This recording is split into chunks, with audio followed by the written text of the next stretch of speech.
Hello chess fans, it's me again, bringing you another edition of Mastery of the Middle Game. And today's topic is opposite colored bishops. Well, I reached a new level when I was able to win with opposite colored bishops. Today's game was played just a few days ago. It is just a 5-minute game against an expert rated 2073, and I had the black pieces. E4, C5, this is my favorite defense, Sicilian. Knight F3, D6. Now he throws a little bit of a curve at me, C4. This is kind of a weird move, but what does it create? It creates this big hole. Computer likes E5 here, but I played a very good move. I'm going to exchange the bishop for the knight and get this great hole for my pieces.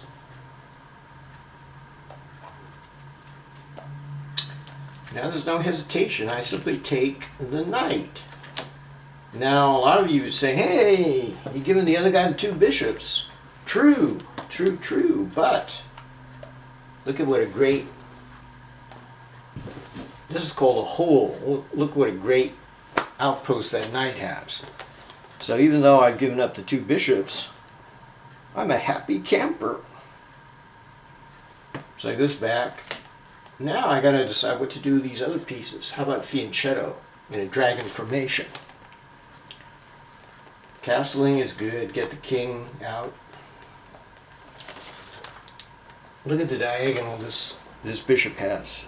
Excellent. Now he decides, oh, I'm going to attack, but he's got no pieces developed. You can't develop without pieces, or you can't attack without pieces. So I'm just going to continue on my development. I'm preparing to castle. This is correct. Now you may be wondering, why am I retreating with the knight? That's because I want to get control of that D4 square. He's attacking, but he's giving me all kinds of good squares, so I'm coming in with the knight. Now I don't want to, I'm not doing it with the idea of exchanging the knight for the bishop, because I like the knight where it is. The center's closed, so we're going to start playing on the side of the board, the wing, the side of the board. So A6, this is a good aggressive move. He would like to exchange off Queen D2, Bishop H6. He would love to get that in, but I don't give him the opportunity. So you got to kick sometimes when you're in a pin. Kick again. I'm weakening my king side a little bit. Now he's going to go for obstacle bishops, but he doesn't realize how bad that is for white. So now I just continue my queenside expansion.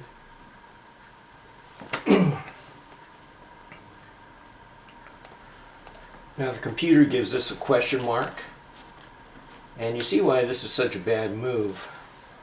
A lot of these low-rated players are trying to get a draw off of me. They think, well, I'm going to go for obstacle bishops. Draw. But you'll find it's not so easy to draw because I have a better obstacle bishop. This bishop is locked. It's kind of a bad bishop, locked in behind its pawns. So whenever you have a hole, occupy it with a piece if you can.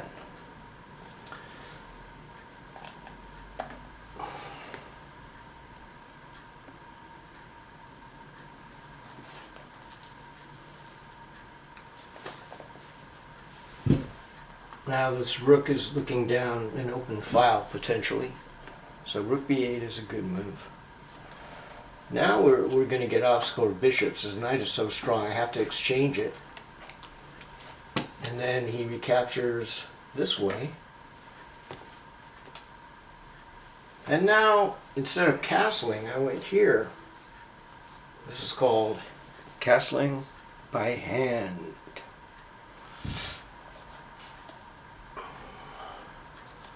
Castling by hand. Now, I thought he was threatening b4, so I played b4. Now I'm going to try to break a5, a4 in order to try to win the game. But that's one thing you always have to decide. How am I going to win the game?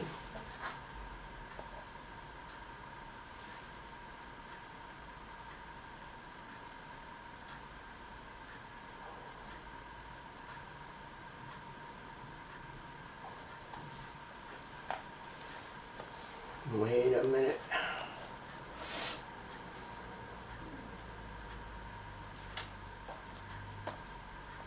I don't know what that does. The computer doesn't like my next move that much. I don't really see what the rook is doing here over on this square. The computer likes it. I don't think it really does anything. But just in case it does, I don't really see there's any attack over here. This is kind of a little bit of a lemon. But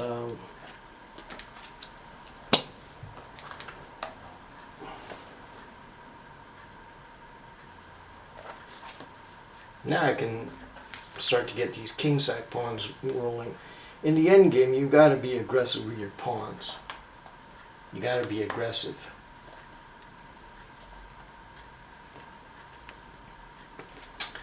Now we start kind of maneuvering. I need to get the a4 break in order to have any real winning chances here. What I should be doing is probably trying to get my king into c3, but this is a 5-minute game, so there's a few mistakes made.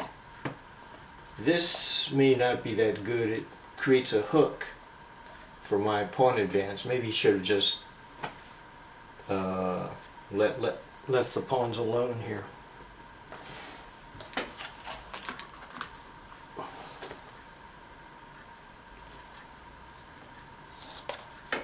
Now I start attacking along the H file.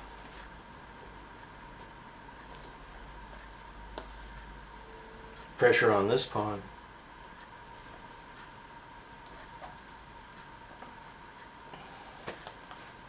So I figured if he takes it, I'm going to play pawn takes pawn and then rook g8, and then I'm going to win the g pawn.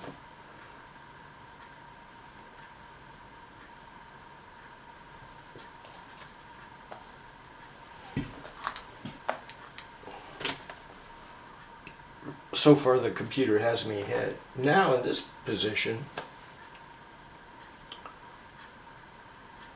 my next move the computer did not like. The computer gives a4 here, but you can't always agree with the computer. The computer is sometimes wrong. Personally, I like my h3. It gains space, and these pawns become very valuable later on. In fact, this is the pawn I used to win the game. So don't always believe what the computer says. The computer gives us 2 question marks. Can you believe that? It doesn't deserve 2 question marks.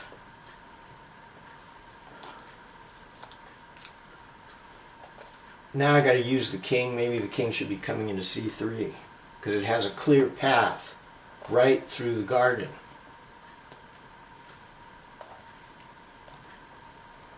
Now this looks maybe correct with the idea of king d4, but this is a little bit of a lemon. I'm in time pressure, folks.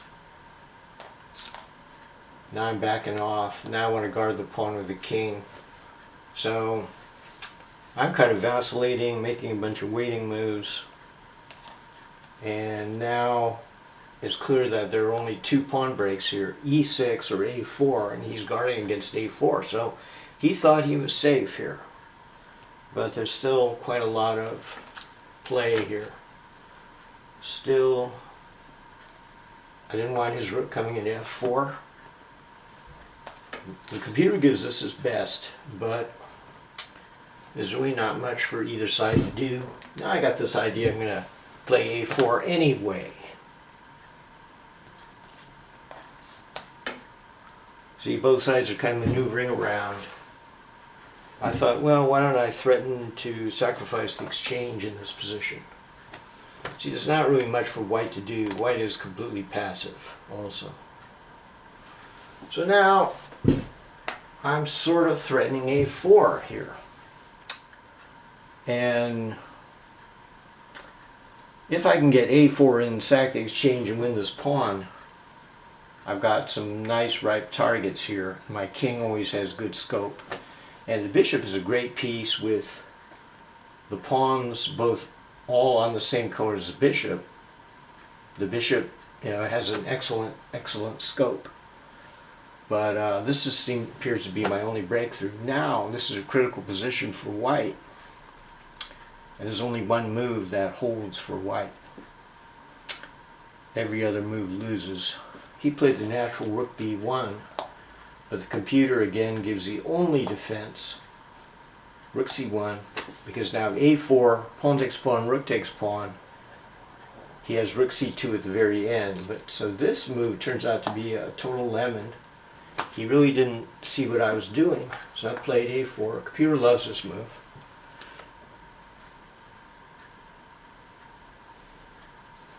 And look at this, he just waits. He just waits. He thought he was safe. Pawn takes pawn.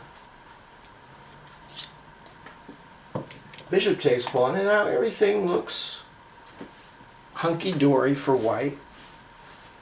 But this is very strong, this exchange sacrifice. Rook check, takes. Now we see why I did it. This pawn's hanging, and then if he loses this pawn, he's probably going to lose the other pawn. So he's probably already busted here. And he was just trying to blitz me now. But we'll see that with this time control,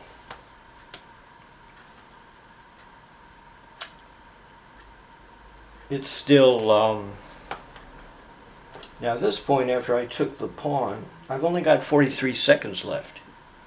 So I can understand he's got a minute and 52 left. So it's understandable why he tried to play quickly and get me on the clock. But it's too late. It's hopeless. This is a hopeless position. Rook b3 is best, but that's a really sad and pathetic move. Notice how my rook is great along the 7th rank, and this is hopeless. It's hopeless already.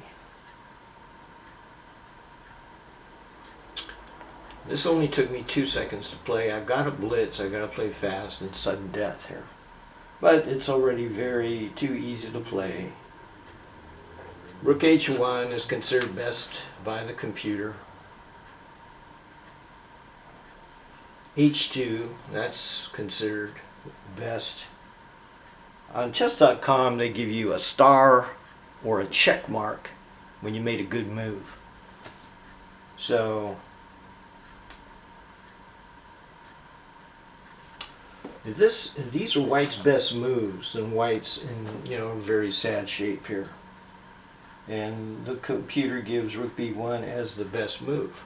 I just start killing. There's no way you can cope with these passed pawns. Just no way. Now I know that a lot of you like to count the number of men that are off the board. Okay, and if you're just to count out points, black is ahead. But if you look at the position on the board, and this is really the important thing, you'll see that it's completely lost, just dead lost. So you want to sort of get out of that habit of counting points alone. You want to get in the habit of looking at what's actually on the board, not the point count all the time. But anyway, white cannot cope with these passed pawns. So it's already, even though I'm in time trouble, it's already too easy to play.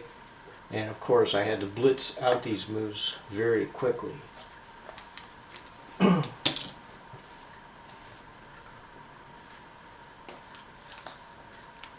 Now I just start pushing. And, you know, it's very... now the computer gives king f1, double question mark. But at this point, I really don't see, you know, any defense that is reasonable. I think this is just completely busted. So the computer giving this is double question mark. I don't know. Anyway, it's just all too easy now. Check is a threat. You know, king coming in and wiping out these pawns is a threat. This is hopeless. King e1. Now, you guys should be able to find the coup de grace, even though I only had 26 seconds here. And my expert rated opponent has over a minute left. But again, I only spent 1 second on this move. And now, in this hopeless position, the pawns queening with mate, white resigned. Thanks for watching.